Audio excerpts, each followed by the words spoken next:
Okay, I'm working today on my wagon. Um, I noticed that it has a little leak right here, oil leak, and I don't like oil leaks. So I clean it real good, and I use it a new gasket.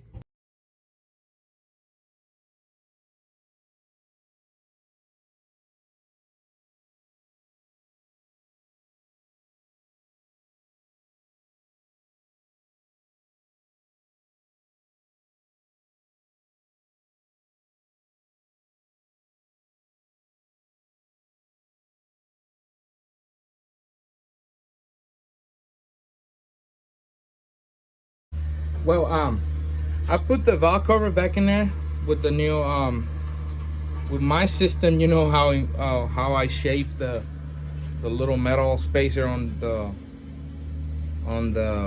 um, valve cover, so it now will able to smash that gasket a little bit more, so it gets sealed better. Also clean my oil catch can, and I fixed my water methanol injection.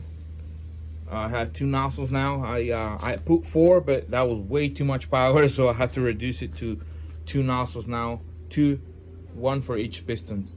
Right now, what I'm trying to do is I'm gonna change my fuel filter, because it's been a long time I haven't done it. So I've been like kind of, like right now I'm doing little things. So stay tuned.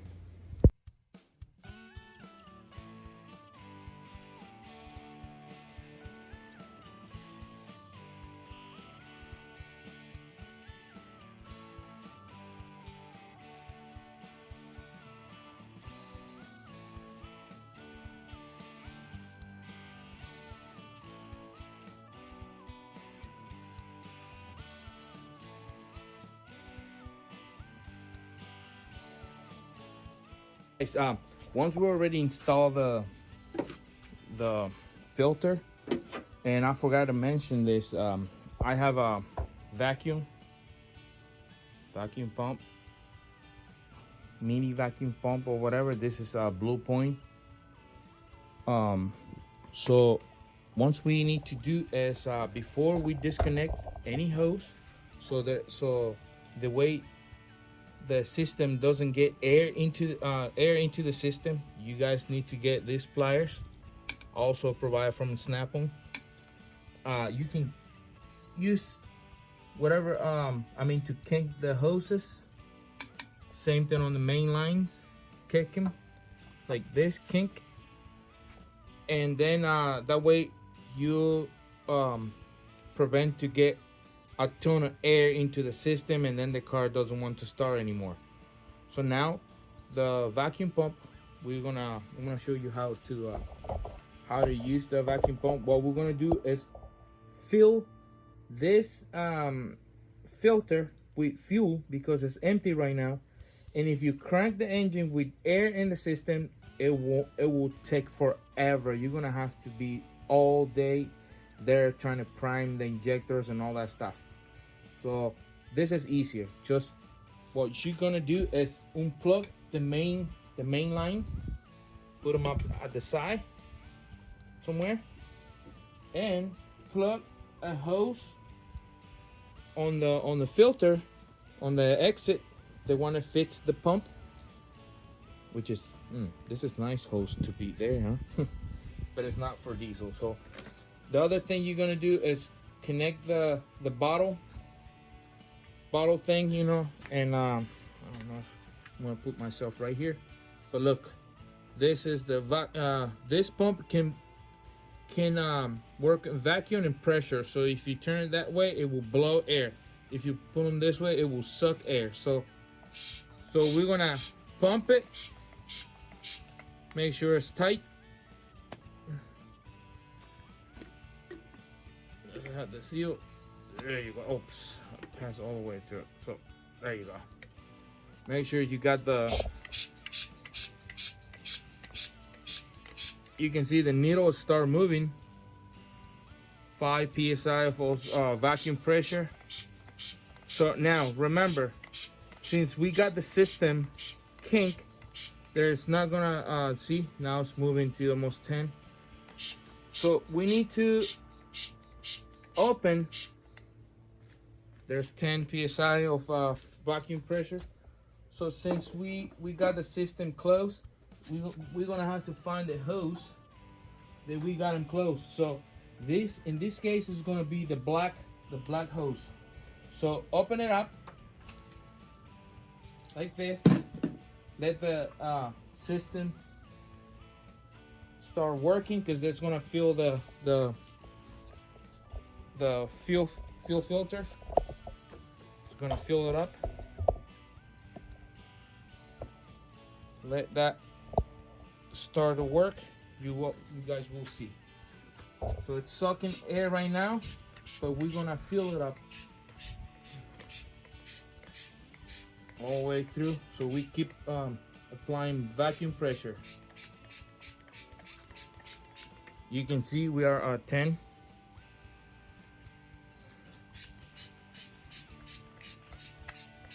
So what it's doing right now is sucking the fuel through the filter. See, 15, and I already seen fluid on the tank. So that means the fuel filter is full. You guys can see the fluid on the bottom. This is diesel. Mix it with oil, with motor oil. So that's why it looks kind of dark. So that's it.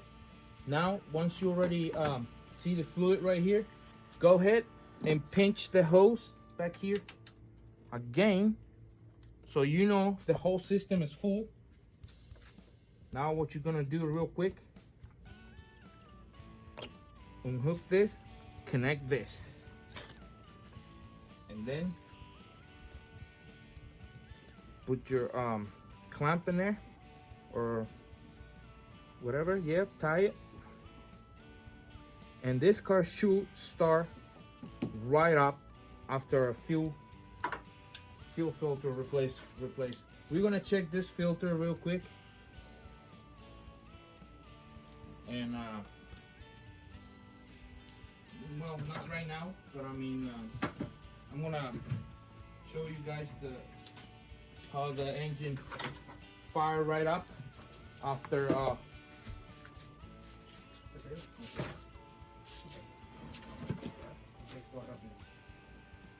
okay, we dropped the fuel a little bit. We dropped it a little bit by accident, but here's what we're gonna do. So we're not gonna disconnect the return yet. I'm gonna show you how to do this. If your car fires right up, go ahead and remove those clamps. So just start her up and let it cut them off.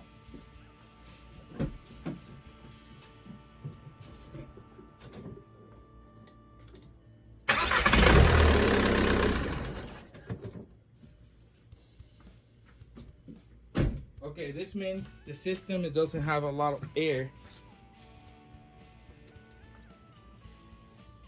So what we're gonna do is go ahead and unhook this. Make sure we don't have any leaks. So we good to go.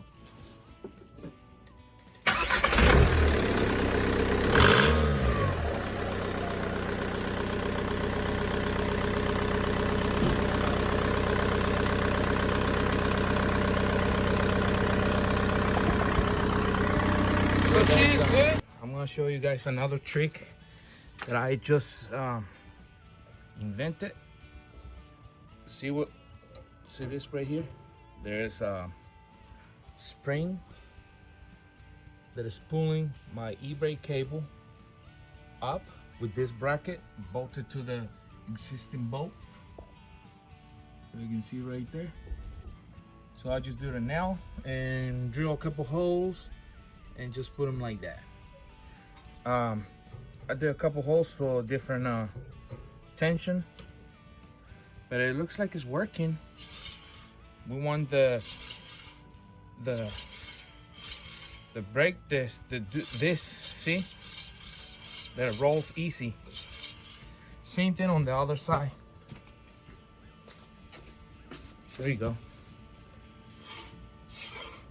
See, we wanted to do this. And also, I'm thinking in another trick, there's 2 wire springs that opens the pads that is used on the 2015 and up Hondas. And I think that will work pretty well on Volkswagen older design. So the only thing you have to do is drill a hole, another 4 holes, 2 on each pad, and then put this spring so it's all the time open, trying to open the pad, so it's not the pad is not rubbing against the rotor. And this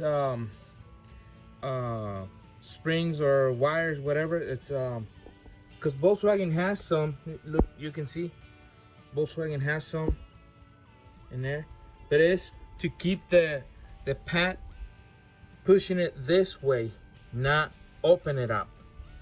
So we can also add that trick into the pads, so it's constantly open the pad all the time. You stop, close, and then the spring will open the pad up. So this will help with the e-brake cable, sticky e-brake cable. So like your brake rotor should be doing this. It's touching right now, it's rubbing against the pad, but not as much. You can see. So we want that. So here's with the wheel install it.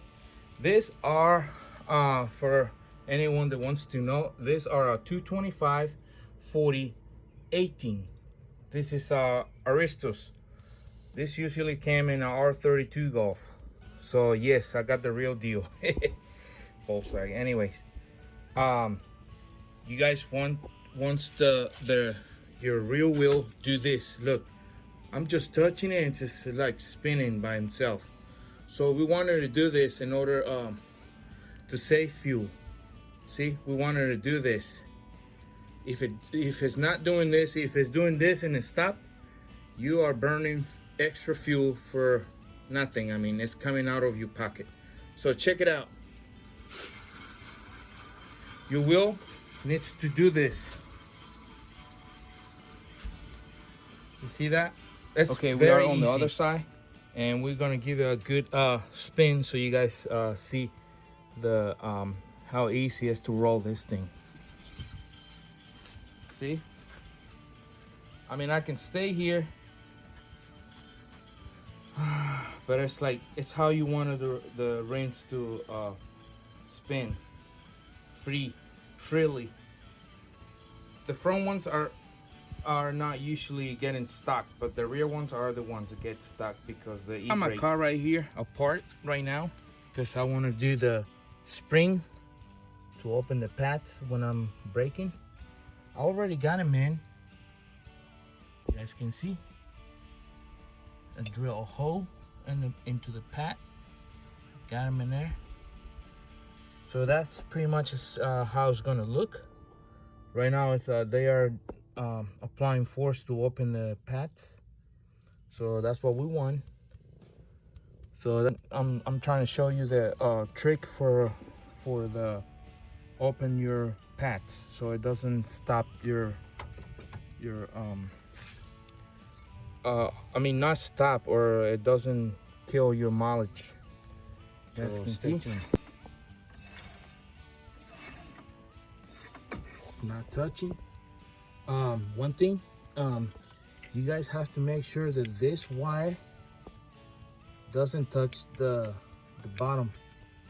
You know, it's free on the bottom, so it doesn't touch the rotor, because that one right there is the rotor. You can see. So we don't want it to touch anyone. See the bottom part, because if it touch, this thing will make noise. It's this thing, so you're gonna eat them up. So make sure it doesn't touch. Like, look, see, I can pass the thing on the bottom and it's not touching. If not, it will make noise. So that's one. So one down. This is the front wheel. Look, it's not stopping. So that's pretty good. I mean, considering that this is running the shaft with the transmission, it's moving the differential, even in neutral. So it's still moving. So that's pretty good. Look, it's not bad. It's not stopping. Like, look, it's like pretty good. Like, I can with one finger probably move it. I'm here with the pads. These pads are the ones I'm using for do my tests. Are the one come out of my car. So I cannot cut this part. I'm sorry guys that I know this video is taking too long, but I cannot cut this part, so stay tuned. Okay, so I'm focusing the press because we need to put the two pads even. It's not that hard. Just let it sit all the way down. There you go. Why I'm doing this? Because we need to mark it somehow, so we can do the drilling process. It's easy, just drill a hole and that's it. So here are the two metal clips. So what we're gonna do is see this center. That's the center. I don't know if you can see, but that's the center. Well, from there you're gonna have to go back like probably quarter inch back from the center. Same thing on the other side, like another quarter inch back. So why are you doing this? Because that's where on the back side is where you're gonna do your drilling. So while you're there, mark it with the same wire. I don't know if you can see, but look, I'm gonna put the front one at a quarter inch, and then the rear part I'm gonna scratch it so I can mark where I need to drill. There you go. And it has to be this way. See, both facing each other. I mean, I think you can put them this way, but the reason I'm doing it the other way, so this part right here, since it's not even, see it has like a little curve, this part can come out on the caliper hole. So that's why I'm doing it like that. Okay, so I'm gonna drill. Bear with me. And you have to drill it in angle, because the L part, it's an angle, not straight L. So here we go. I'm gonna start doing it straight, and then once it already cut. Okay, so you see what I'm gonna do right here? I'm marking right now.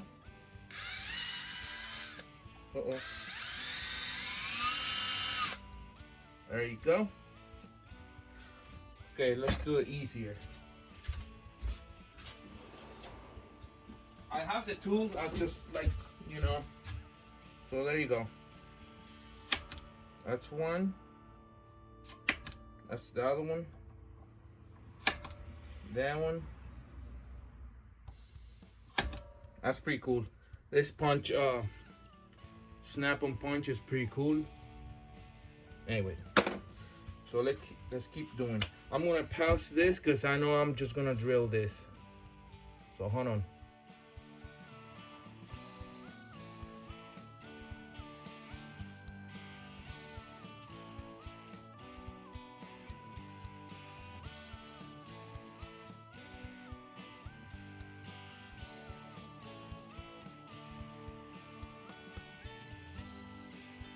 This is done, so check it out.